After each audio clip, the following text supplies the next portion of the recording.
Hi నమస్తే, this is Pouni. Welcome to మనోనిత్రం. ప్రతి మనిషిలో పాజిటివ్ నెగిటివ్ థాట్స్ ఉంటాయి. ఎవరి గురించి వారికి ఓ అవగాహన ఉంటుంది. కానీ కొంతమంది తమ గురించి నెగిటివ్గా ఆలోచించి డీలా పడిపోతారు. ఇలాంటి వారికి పాజిటివ్ థింకింగ్ అవసరం. మెదడును పాజిటివ్ ఆలోచనలతో నింపేయాలి. ఒక పని చేసే ముందు తమలో ఆత్మవిశ్వాసం నింపుకోవాలి. దీనినే పాజిటివ్ ఎఫర్మేషన్స్ అంటారు. నేను ఈ పని చేయగలను అనుకోవడానికి, చేయగలనా లేదా అనుకోవడానికి చాలా తేడా ఉంటుంది. అందుకే ప్రతి వారిలో పాజిటివ్ ఎఫర్మేషన్స్ అవసరం. పాజిటివ్ ఎఫర్మేషన్స్ గురించి వివరించడానికి సైకాలజిస్ట్ పి రమాదేవి గారు వైకే స్టూడియోకి వచ్చారు. మేడంతో మాట్లాడి ఎఫర్మేషన్స్ అంటే ఏంటో, వాటి వల్ల లాభం ఏంటో తెలుసుకుందాం. నమస్తే మేడం. నమస్తే అండి. అసలు ఈ పాజిటివ్ ఎఫర్మేషన్స్ అంటే ఏంటి, దానివల్ల అసలు ఇంపార్టెంట్ ఏంటి? ముందుగా మీకు వైకే ఛానల్ వాళ్ళకి, వైకే ఆడియన్స్కి నూతన సంవత్సర శుభాకాంక్షలు. Thank you madam. So affirmations అంటే స్టేట్మెంట్స్, ఒక సానుకూలమైన స్టేట్మెంట్స్ని పాజిటివ్ ఎఫర్మేషన్స్ అంట. అంటే మనలో మన ఒక మార్పు తీసుకురావటం కోసము ఒక ప్రమాణాలు అనుకోండి, లేదా మనకి మనం మెచ్చుకునే ఒక పాజిటివ్ సందేశాలని ఎఫర్మేషన్స్ అని అంటాము. సానుకూలంగా ఉండేవి అంటే మనం చేయగలిగేవి మాత్రమే మనం ఎఫర్మేషన్స్గా తీసుకోవాలి. అది ఎందుకు ఇంపార్టెంట్ అంటే మీలో ఉన్న స్ట్రెస్ తగ్గిస్తుంది, యాంగ్జైటీని తగ్గిస్తుంది, కొత్త న్యూరల్ పాత్స్ ఫామ్ అవుతాయి, స్ట్రెంగ్తన్ అవుతాయి. సో ఇది అంతా కూడా న్యూరోప్లాస్టిసిటీ ద్వారా జరుగుతుందన్నమాట. సో పాజిటివ్ ఎఫర్మేషన్స్ అనేవి మనలో ఉన్న భయాన్ని తొలగించడానికి, మనలో ఉన్న సెల్ఫ్ కాన్ఫిడెన్స్ని పెంచడానికి అవి చాలా ఇంపార్టెంట్. ఓకే, అసలు ఈ ఎఫర్మేషన్స్ అనేవి మన మెథడ్కి ఎటువంటి ప్రభావం చూపిస్తుందంటారు? So affirmations works through neuroplasticity. Neuroplasticity అంటే రీవైరింగ్ ఆఫ్ ద బ్రెయిన్. అంటే మన బ్రెయిన్ ఫిజికల్ షేప్ మారుతుందన్నమాట. సో రిపీటెడ్గా మనం ఓవర్ అండ్ ఓవర్ అదే చెప్పేసరికి మన బిహేవియర్లో మార్పు వస్తుంది, న్యూరల్ పార్ట్స్ స్ట్రెంగ్తన్ అవుతాయి. And at the same time ventral striatum అనే ఒకటి, మీడియల్ ప్రీఫ్రంటల్ కార్టెక్స్, ఈ రెండు లైక్ రివార్డ్ సెంటర్స్ లాంటివి అనమాట. ఆ రెండు యాక్టివేట్ అవుతాయి. అంటే ఇప్పుడు మనం రిపీటెడ్ ఒకటే చెప్పేసరికి మనలో ఉన్న పాజిటివ్నెస్, అంటే ఒక రివార్డ్ సిస్టమ్ లాంటిది వర్క్ చేస్తుంది, యాక్టివేట్ అవుతుంది. ఆ రివార్డ్ యాక్టివేట్ అయ్యేసరికి మనం ఇంకా చేయాలి అని అనిపిస్తుంది అనమాట. So that's how it works on the brain. మనం ఎప్పుడు ఒకటే రిపీటెడ్గా ఆలోచించడం వల్ల ఏమవుతుంది అంటే మనం అదే న్యూరాన్స్ ప్రొడ్యూస్ అవుతుంటాయి. మనం కొత్తగా ఏదైనా ఆలోచించామనుకోండి, కొత్త న్యూరాన్స్ ఏర్పడుతూ ఉంటాయి, కొంచెం కొత్త దారులు వస్తుంటాయి. ఇప్పుడు మనం ఒకటే దారిలో ఎప్పుడు నడుస్తూ ఉంటే అదే దానికి అలవాటు పడిపోతాం. అదే కొత్తగా వేరే చేస్తుంటే ఫస్ట్ కొంచెం కష్టంగా ఉంటుంది, కానీ చేయగా అది కూడా కొత్తగా అలవాటు పడిపోతుంది. అలాగే మనం ఏదైతే మనం చెప్పుకుంటూ మనకి మనము ఇచ్చుకునే పాజిటివ్ స్టేట్మెంట్స్ ఒక పాజిటివ్ మేనర్లో చెప్పుకోవటం వల్ల రిజల్ట్ కూడా పాజిటివ్గా వస్తుంది. సో ఈ ఎఫర్మేషన్స్ని ఎలా ప్రాక్టీస్ చేయాలంటారు? ఈ ఎఫర్మేషన్స్ ప్రాక్టీస్ చేయడానికి చాలా పద్ధతులు ఉన్నాయి. ఫస్ట్ ఒకటి చాంట్ చేసుకోవచ్చు. అంటే రిపీటెడ్గా మనం ఒక 3 to 5 minutes అనేది చేసుకోవచ్చు. బట్ ఎంతసేపు చేస్తున్నాము అనే దానికంటే కన్సిస్టెన్సీ అనేది చాలా ఇంపార్టెంట్. ఎంత నమ్మకంగా చేస్తున్నాము, ఎంత స్ట్రాంగ్గా బిలీవ్ చేస్తున్నాము అనే దాని మీద డిపెండ్ అయి ఉంటుంది.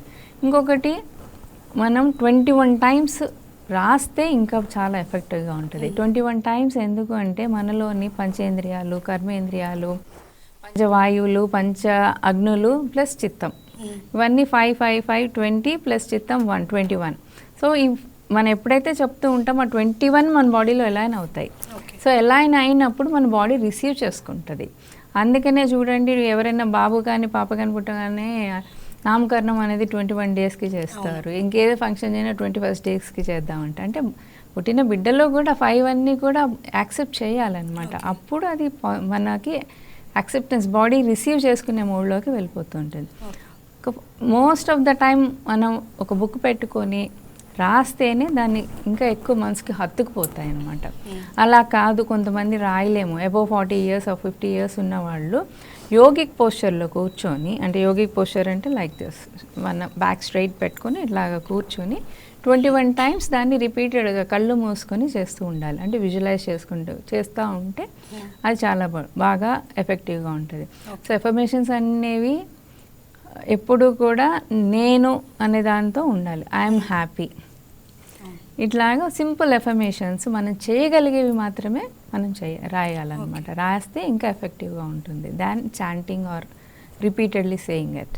ఓకే, సో పాజిటివ్ ఎఫర్మేషన్స్ చక్కగా పనిచేయాలంటే ఎలాంటి నియమాలు పాటించాలంటారు? పాజిటివ్ ఎఫర్మేషన్స్కి పాటించాలంటే 3 P's అంటాం. పి అంటే పర్సనల్, సెకండ్ పి అనేసరికి పాజిటివ్, థర్డ్ పి అనేసరికి present. So first positive personal అంటే ఐ ఆర్ మై, మన కోసం మనం చేసేది ఫస్ట్ పర్సనల్గానే ఐ క్యాన్, ఐ యామ్ ఇలాగా. ఇంకోటి పాజిటివ్, ఐ యామ్ హ్యాపీ, నేను హ్యాపీగా ఉన్నాను, ఐఎమ్ బ్లెస్డ్, ఐఎమ్ కాన్ఫిడెంట్ ఇలాగా అనమాట. ఇంకోటి ప్రెజెంట్ టెన్స్, ప్రతిదీ ఎఫర్మేషన్ మనం ఏది చెప్పినా అది ప్రెజెంట్ టెన్స్లోనే ఉండాలి. అంటే ఐఎమ్ హ్యాపీ అంటే నేను హ్యాపీగా ఉంటాను, ఐ విల్ బీ హ్యాపీ కాదు, I will do it tomorrow కూడా కాదు, I am happy. So I'm blessed, I'm confident, I can achieve success every day. నేను ఏ పని చేసినా వాళ్ళ సక్సెస్సే అవుతుంది. కాన్ఫిడెంట్ ఉండాలి ఫస్ట్ ఆఫ్ ఆల్. కాన్ఫిడెన్స్ కాదు, అది చెప్తా ఉంటే మనం కాన్ఫిడెంట్ అవుతాం. అంటే మనం మాట్లాడే దాంట్లో మనం ప్రెజెంట్ టెన్స్లోనే మాట్లాడాలి. అంటే నేను కాన్ఫిడెంట్గా తయారవుతాను కాదు, నేను కాన్ఫిడెంట్గా ఉన్నాను. తయారవుతాను అంటే ఎప్పుడు అవుతాం? నేను ఉన్నాను అంటే ఓకే, నేను కాన్ఫిడెంట్గా. ఇప్పుడు సపోజ్ నేను ఇంటర్వ్యూకి వస్తున్నాను, నేను అడిగిన క్వశ్చన్స్ తను నేను అడిగిన దానికి నేను కరెక్ట్గా చెప్పగలుగుతానో లేదో అని అనుకుంటే అది మళ్ళీ డౌట్ఫుల్. నేను తను అడిగిన క్వశ్చన్స్ ప్రతిదీ నేను కాన్ఫిడెంట్గా చెప్పగలను, because I'm prepared for the topic అని అనిపిస్తే కాన్ఫిడెన్స్ అది. సో అలా రిపీటెడ్గా ఐ క్యాన్ డూ అని అనుకుంటేనే అది వర్క్ అవుతుంది. ఓకే. సో ఈ అఫర్మేషన్స్ వల్ల యూజెస్ ఏంటి మేడం? ఈ ఎఫర్మేషన్స్ వల్ల ఫస్ట్ థింగ్ మనలో నెగిటివ్ బయాస్ పోతాయి, నెగిటివ్గా ఆలోచించటం అనేది తగ్గుతుంది, మనలో ఉన్న స్ట్రెస్ తగ్గుతుంది, మనలో ఆ కార్టిజాల్ హార్మోన్ స్ట్రెస్కి అయితే ఏదైతే మెయిన్ రీజన్ అవుతుందో అంటే హార్మోన్ ఏదైతే ఇంక్రీజ్ అవుతుందో అది తగ్గుతుంది. సో మనలో కాన్ఫిడెన్స్ అనేది పెరుగుతుంది, ఏ సిచ్యువేషన్లో అయినా కూడా మనం ధైర్యంగా నిలబడగలుగుతాం. ఓకే. సో ఈ అఫర్మేషన్స్ గురించి ప్రాక్టీస్ చేయడానికి ఒక నిర్దిష్ట సమయం అనేది ఉంటుందా? ఖచ్చితంగా ఉంటుందండి. ఇప్పుడు మన బ్రెయిన్ వేవ్స్ మీద డిపెండ్ అయి ఉంటుంది. పడుకొని లేచిన తర్వాత లేదా పడుకునే ముందు మన బ్రెయిన్లో తీటా వేవ్స్ యాక్టివ్గా ఉంటాయి. సో ఆ తీటా వేవ్స్ యాక్టివ్గా ఉన్నప్పుడు మనం ఎంతైతే పాజిటివ్గా స్లోగా చెప్పుకుంటూ వెళ్తామో అప్పుడు మన సబ్కాన్షియస్ బ్రెయిన్ ఆ సజెషన్స్ని తీసుకుంటూ ఉంటుంది. అందుకని మార్నింగ్ లేచిన వెంటనే యోగా కూడా చూడండి, మార్నింగ్ లేసాకను పడుకునే ముందు బ్రీతింగ్ చేసుకుంటూ పడుకోండి అని చెప్తూ ఉంటారు. ఎందుకంటే మన బ్రెయిన్ కామ్గా ఉంటుంది కాబట్టి వింటుంది అది.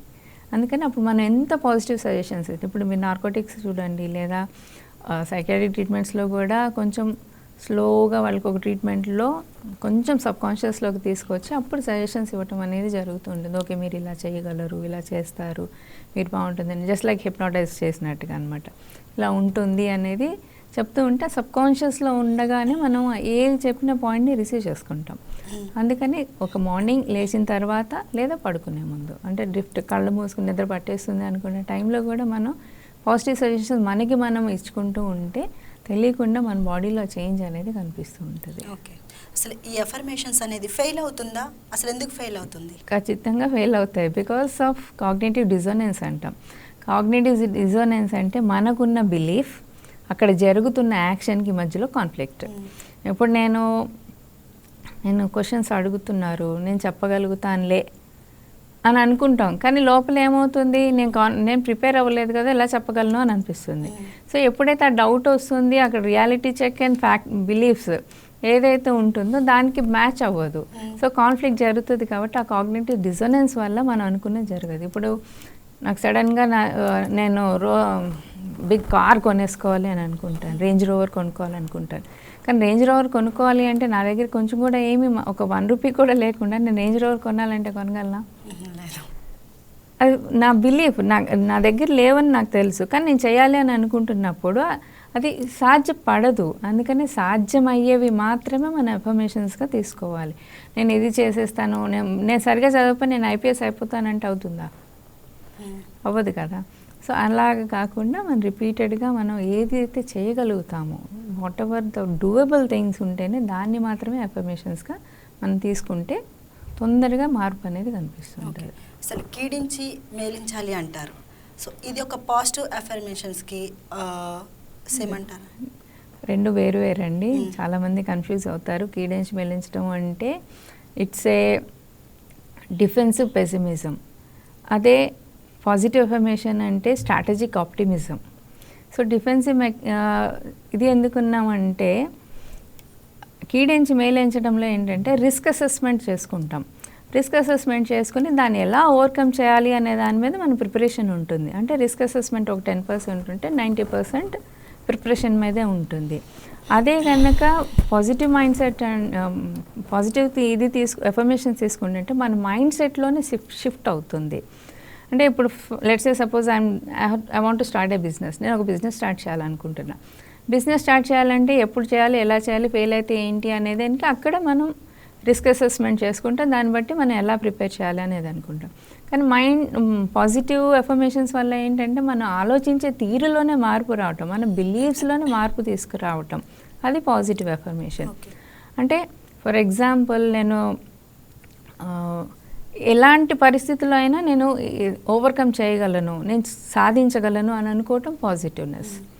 సో ఇది ఎంత చేసినా ఇలాగే అవుతుంది, ఎప్పుడు ఇంతే అని అనుకుంటే అది కీడెంచి మేలేంచి అంటే ఎప్పుడు ఆ నెగిటివ్ లూప్లోనే ఉండిపోతాం తప్ప బయటికి రాదు, మన మైండ్ సెట్ రాదు. అంటే ప్రతి దాంట్లో వాట్ కుడ్ బి రాంగ్, ఏం తప్పు జరుగుతుందా అనే ఆలోచన వస్తుంది తప్ప ఓకే తప్పు వస్తే వచ్చిందిలే వీ కెన్ డూ ఇట్ అనే ఆలోచన మాత్రం రాదనమాట. సో అందుకనే దాన్ని డిఫెన్సివ్ పెసిమిజం అన్నాం, దీన్ని స్ట్రాటజిక్ ఆప్టిమిజం అన్నాం. సో అది రెండు డిఫరెన్స్ అనమాట, రెండు వేరు కూడా. ఓకే. సో ఈ అఫర్మేషన్స్ అనేది విద్యార్థుల్లో ఏ విధంగా ఉంటుంది, యూస్ఫుల్గా ఉంటుందా వాళ్ళకి? విద్యార్థుల్లో స్పెసిఫిక్లీ ఏంటంటే ఇక్కడ పేరెంట్స్ చిన్నప్పటి నుంచి పిల్లలతో మాట్లాడుతూ ఉంటారు, ఎక్కువ టైం స్పేర్ చేస్తుంటారు. చిన్న తప్పు చేయగానే నువ్వు ఎందుకు పనికిరావు, నువ్వేం చేయలేవు, నీ వల్ల కాదు, ఇలా చెప్తూ ఉంటారు. సో వాళ్ళు ఏదో క్యాజువల్గా చెప్పేసాము, ఏదో వాడు బాగుపడతాడని చెప్పేసాము అని చెప్పేసి మాట్లాడతారు. కానీ అది తెలియకుండా పిల్లల్లో అది అబ్జార్బ్ అయిపోతూ ఉంటుంది. తెలియదు అంటే ఇప్పుడు నువ్వు పనికిరావు అని అంట, అంటే నేను పనికిరానా అనే బాబు కానీ పాప కానీ ఆ రకంగా తీసుకుంటారు కదా. సో బాబు కానీ పాప కానీ ఓకే నేను పనికిరాను తను అనుకుంటూ ఉంటారు కాబట్టి రిపీటెడ్గా వాళ్ళు అన్నారు వీళ్ళు అన్నారు ఇలా అంటున్నారు అని చెప్పేసి రిపీటెడ్గా తను అనుకుంటాడు కాబట్టి తన న్యూరల్ పాత్వేస్ ఆ రకంగానే తయారవుతాయి. సో తన థింకింగ్ అట్లాగే ఉంటుంది, బ్రెయిన్ రీషేప్ అవ్వదు. సో అలాంటి అన్నప్పుడు పిల్లలతో ఎప్పుడు కూడా మాట్లాడేటప్పుడు ఏం పర్వాలేదురా చేయొచ్చు అని చెప్పేసి చిన్నప్పటి నుంచే పిల్లలకి పేరెంట్స్ సో యూస్ఫుల్గా అయ్యేటట్టు పాజిటివ్ అఫర్మేషన్స్ గురించి మాట్లాడచ్చు అంటారా? మాట్లాడచ్చు. మాట్లాడంటే ఇది పాజిటివ్ అఫర్మేషన్ అని కరెక్ట్గా చెప్పలేం, కానీ ఈ సమస్య వచ్చినప్పుడు నువ్వు భయపడకూడదు, భయపడకూడదు కూడా కదా, భయపడకు, చేయగలుగుతావు, ఆలోచించు ఏం చేస్తే బాగుంటుందో, ఈ రకంగా వాళ్ళని మోటివేట్ చేసి వాళ్ళకి ఎమోషనల్ సపోర్ట్ ఇవ్వాలి తప్ప వాళ్ళలో ఉన్న కాన్ఫిడెన్స్ని మాటలతో చంపేయకూడదు.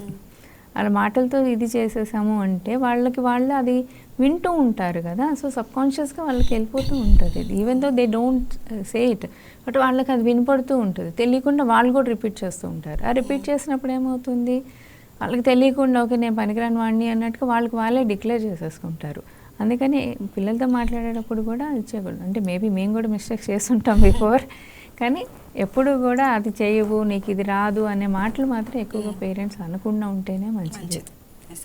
స్టూడెంట్స్కి ఉపయోగపడే ఈ ఎఫర్మేషన్స్ ఏంటి? స్టూడెంట్స్కి అంటే ఇప్పుడు ఎవ్రీ స్టూడెంట్కి వాళ్ళకి సంబంధించినంత వరకు వాళ్ళు కూడా ఏదో చేయాలని వాళ్ళకే అనిపిస్తుంది. వాళ్ళు కూడా so I'm confident, I can achieve, ఇలా మాట్లాడుకుంటా I'm blessed, I'm super successful in every task I do అని చెప్పేసి అనుకుంటా ఉంటే, లేదా I will achieve 100% score in every subject, I can achieve, I will అనేది కాదు, I am the school topper, ఈ రకంగా పాజిటివ్గా తీసుకుంటా ఉంటే వాళ్ళు ఖచ్చితంగా వాళ్ళు స్టడీస్ మీద ఎడ్యుకేషన్ మీద అది వస్తుంది. ఇప్పుడు బోర్డ్ ఎగ్జామ్స్ కూడా వస్తున్నాయి, పిల్లల్లో భయం. ఇప్పుడు ఎగ్జామ్కి ప్రిపేర్ అయ్యి వెళ్తారు, పాపం బాగా చదువుతారు, అన్నీ చేస్తారు, కానీ వాళ్ళు ఏమనుకుంటారు నేను మర్చిపోతానేమో, లేదా నేను మర్చిపోకుండా అన్నీ గుర్తుపెట్టుకోవాలి అంటారు. అంటే ఒక ఎఫర్మేషన్లో ఎప్పుడూ కూడా నెగిటివ్ టోన్ అనేది ఉండకూడదు. అంటే లైక్ నేను అన్నీ మర్చిపోకుండా చెప్పాలి అని అనుకుంటా, మర్చిపోకుండా అనేదాన్ని నెగిటివ్ అవుతుంది, నెగిటివ్ వర్డ్. నేను అన్నీ గుర్తుపెట్టుకుంటాను అనేది పాజిటివ్. సో ఒక ఎఫర్మేషన్ ఎప్పుడు కూడా ప్రెజెంట్ టెన్స్లో అందుకే ఉండాలి. So I will do it tomorrow అని అంటే టుమారో అనేది బ్రెయిన్కి ఇట్స్ లాంగ్ డిస్టెన్స్ గోల్ లాగా కనిపిస్తుంది అది. So it will not take it. ప్రెజెంట్లో ఉంటేనే బ్రెయిన్ విల్ బి యాక్టివ్. పాస్ట్లో ఉన్నా కూడా మనకి యూజ్ ఉండదు. సో ప్రెజెంట్ గురించి ఆలోచించుకుంటే టెన్షన్ తప్పితే ఏముండదు. So live in the present. So ప్రెజెంట్నే ఎక్కువగా బ్రెయిన్ గ్రాస్ప్ చేసుకుంటుంది. కాబట్టి పిల్లలు కూడా I am calm, I will do one task at a time. ఇలాగే తీసుకోవాలి కానీ నేను మర్చిపోతానేమో, నేను చదివిన క్వశ్చన్స్ వస్తాయో రావో, ఈ రకంగా అనేది వాళ్ళు ఆలోచిస్తే ఖచ్చితంగా మర్చిపోతారు. నేను అన్నీ గుర్తుంచుకుంటాను, నేను ఎంత బాగా రాస్తాను, ఏది చేసినా నేను బాగా చేస్తాను అని చెప్పాను. So if they can write everyday, అంటే ఎఫర్మేషన్స్ వన్ పర్టికులర్ స్టడీస్ కానీ ఏమి ఉండదండి. ఇప్పుడు మీలో you want to improve your personality. So I have a very good personality. So I'm a very positive thinker, I'm a winner, so I will achieve all success. ఇలాగే మనం తీసుకోవాలి. I am the winner, I can, ఈ టర్మ్సే ఉండాలి తప్ప ఇది ఉండకూడదు. So if you write it, అందుకే రాయాలి, అనుకుంటూ రాయండి. అనుకుంటూ రాసేసిన తర్వాత మళ్ళీ ఒకసారి చదవండి, things will improve.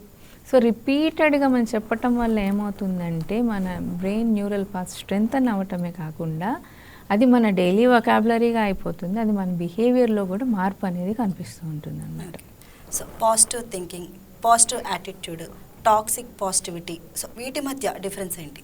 Positive thinking అంటే సానుకూలంగా ఆలోచించటం. అంటే మన ఆలోచనలో ఇట్ కమ్స్ ఫ్రమ్ ఇంటర్నల్గా వచ్చేది. అంటే మన ఒక సమస్య ఉన్నప్పుడు కూడా పర్వాలేదు ఇది కూడా గట్టెక్కేస్తాను అని అనుకోవటం పాజిటివ్ థింకింగ్. ఎలాంటి వర్స్ట్ కేసులో కూడా నేను బాగానే ఉంటాను అనేది పాజిటివ్ థింకింగ్. పాజిటివ్ యాటిట్యూడ్ అనేది ఎక్స్టర్నల్, బయటికి కనిపించేది. అంటే మన ప్రవర్తనలో మనకి అది కనిపిస్తూ ఉంటుంది అనమాట, మన బిహేవియర్లో అది కనిపించేది పాజిటివ్ యాటిట్యూడ్ అనేది. సో టాక్సిక్ పాజిటివిటీ అంటే ఎట్లాంటి పరిస్థితుల్లో కూడా నేను పాజిటివ్గానే ఉండాలి. నీకు బాధ వచ్చినా, ఏడుపు వచ్చినా, ఎంత టెన్షన్ పడుతున్నా పైకి పాజిటివ్గానే ఉన్నట్టు కనిపించాలి అని అనుకోవటం టాక్సిక్ పాజిటివ్. అది కూడా డేంజరస్సే. ఎందుకంటే టాక్సిక్ పాజిటివ్ ఉన్నప్పుడు మీ ఎమోషన్స్కి కానివ్వండి, మీ ఫీలింగ్స్కి కానివ్వండి, ఎలాంటి మీరు వాల్యూ ఇవ్వకుండా నేను ఇలా ఉండకూడదు, నేను పాజిటివ్, ఎంత కష్టం వచ్చినా నేను ఇలాగే ఉండాలి అని అనుకుంటే అది కనుక టాక్సిక్ పాజిటివిటీ అవుతుంది. సో ఈ ఎఫర్మేషన్స్ను అలవాటుగా మార్చుకోవడానికి ఎంత టైం పడుతుంది అంటారు ఎవరికైనా? ఏదైనా 21 డేస్ చేస్తే హ్యాబిట్ అవుతుందండి. సో 21 టైమ్స్ రాస్తూ 21 డేస్ చేయండి.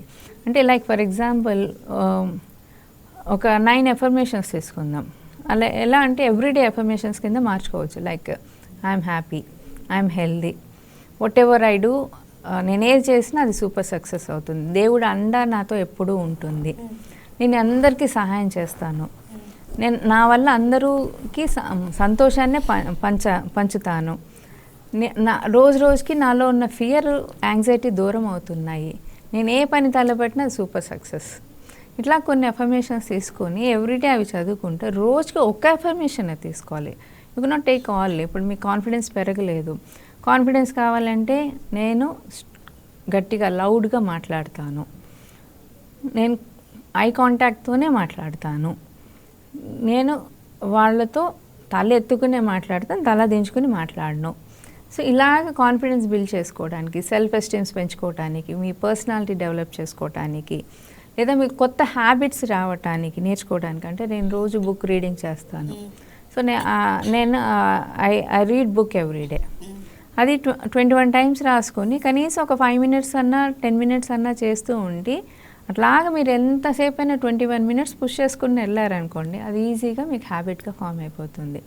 So affirmations has that power అన్నమాట. సో అందుకని ఇప్పుడు చూడండి, థింక్ పాజిటివ్ అని అంటాము. సో ఇప్పుడు ఎందుకు అంటే న్యూరోప్లాస్టిసిటీ, సో బ్రెయిన్ షేప్ మారిపోతుంది. So if you are taking అంటే physical shape, so if you talk about negative, ఇది నెగిటివ్ ఎఫర్మేషన్స్ కూడా పనిచేస్తుంది. నాకు రాదు, నేను చేయలేను, నాకు కుదరదు, నెగిటివ్ థాట్స్ ఎక్కువగా వచ్చేవారికి ఎఫర్మేషన్స్ పనిచేస్తాయి అంటే ఖచ్చితంగా పనిచేస్తాయి. నెగిటివ్ బయాస్, అందుకనే దాని అడ్వాంటేజ్ అంటే నెగిటివ్ బయాస్ వెళ్ళిపోతాయి.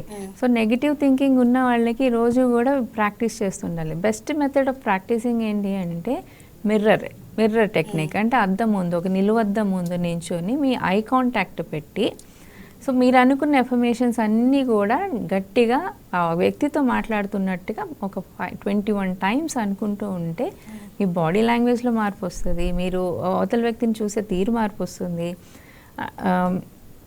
మీ ప్రవర్తన మార్పు వస్తుంది, మీరు ఎదుటి వ్యక్తితో మాట్లాడుతున్నప్పుడు కూడా ధైర్యంగా మాట్లాడగలుగుతారు.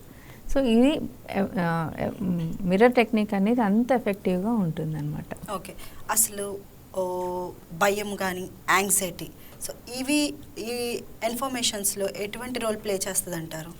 భయం యాంగ్జైటీ ఎందుకు వస్తుందంటే మనలో కాన్ఫిడెన్స్ లేనప్పుడు, లేదా ఒక చెడు ఏదో జరుగుతుందేమో అని ఒక ఎజంప్షన్ చేసుకుంటున్నప్పుడు కూడా మనకి ఆ నెగిటివ్ థింకింగ్లోకి వెళ్ళిపోతాము. సో ఆ ఎఫర్మేషన్స్ ఎందుకంటే ఓకే నేను చేస్తాను, అందుకే ఎఫర్మేషన్స్ నేను ట్రై చెయ్యాలి అనకూడదు, నేను ట్రై చేస్తాను అనాలి. నేను ట్రై చేస్తాను అంటే ఖచ్చితంగా ఓకే ట్రైల్ వేసి చూద్దామని అనిపిస్తుంది. అది సక్సెస్ అవుతామా లేదా తర్వాత సంగతి, కానీ అట్లీస్ట్ ట్రై చేద్దామని అనిపిస్తుంది అన్నమాట. సో అలా చేయగా ఫియర్స్ ఆర్ డెవలప్డ్ అండి, ఫియర్స్ ఆర్ లెర్న్డ్. భయాలు మన పుట్టుకతో ఏ యాంగ్జైటీ ఉండదు, ఏ ఫియర్ ఉండదు, దేని గురించి ఏమీ ప్రాబ్లమ్స్ ఉండవు. అవన్నీ మనం మన పరిసరాల వల్ల, చుట్టుపక్కల మాట్లాడే వాటి వల్ల మనం అవి నేర్చుకుంటాం. సో అవి నేర్చుకోవడానికి ఏంటి, మనం ఫైట్ ఆర్ ఫ్లైట్ మోడ్లోకి వెళ్ళిపోతుంది. ఒక యాంగ్జైటీ ఉన్నా, ఒక స్ట్రెస్ ఉన్నా ఫైట్ ఆర్ ఫ్లైట్ మోడ్లోకి వెళ్ళిపోతుంది. ఎప్పుడైతే అలా వెళ్ళిపోతుందో we don't try to face the situation. ఆ సిచ్యువేషన్ని ఫేస్ చేయడానికి ధైర్యం చేయము. ఆ ధైర్యం చేయనప్పుడు ఏమైపోతుంది, టెన్షన్ పడిపోతాము, ఆ సిచ్యువేషన్ అవాయిడ్ చేయాలని చూస్తాం. కానీ అదే పాజిటివ్గా తీసుకున్నాం అనుకోండి ఎఫర్మేషన్, ఓకే నేను ఇది ఫేస్ చేయాలి, ఫియర్స్ అన్నిటికీ ఎదుర్కోవటమే పరిష్కారం అండి. పారిపోవటము లేదా వెనక్కి తిరగటం అనేది పరిష్కారం కాదు. ఈ ఎఫర్మేషన్స్ మనలో పనిచేస్తుంది లేదా అసలు అనేది ఎలా తెలుస్తుంది అంటారు, ఎలా గుర్తించగలం మనం? మనం మాట్లాడే తీరులోనే మార్పు వచ్చేస్తుంది. ఇప్పుడు for example if you say ఒక 11 టైమ్స్ నేను ఐఎమ్ హ్యాపీ అనుకోండి, నా ఇంటర్వ్యూ చాలా బాగా జరిగింది అని అనుకోండి, మీరే ఓకే అనుకోండి ఒకసారి. అనుకున్నప్పుడు మీ ఫీల్ ఎలా ఉంది మీకు అది అర్థమవుతుంది. ఒక 11 టైమ్స్ అనుకోండి,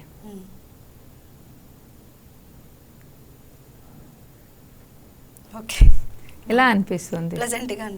ప్లెజెంట్గా అనిపిస్తుంది. అంటే మీలో యాంగ్జైటీ తగ్గుతుంది, లేదా ఇంకా ఓకే ఈసారి ఇంకా బాగా చేయగలను అని ఒక కాన్ఫిడెన్స్ అని వస్తుంది.